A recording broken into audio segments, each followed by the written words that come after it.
बिस्मिल्लाहिर्रहमानिर्रहीम। अस्सलामुअलैकुम। मेरा नाम मोहम्मद इलियास चिश्ती है और इस वक्त मैं मौजूद हूँ Chishti chemicals and engineering workshop Khanewal.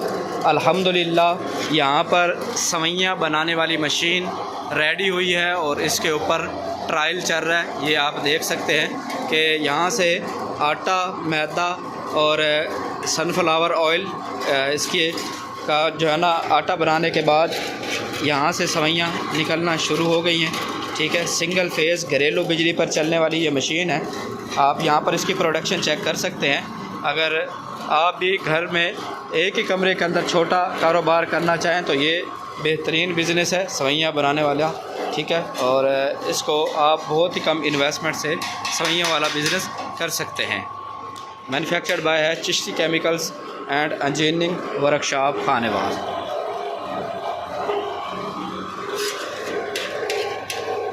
उठाओ नीचे से अली रज़ा।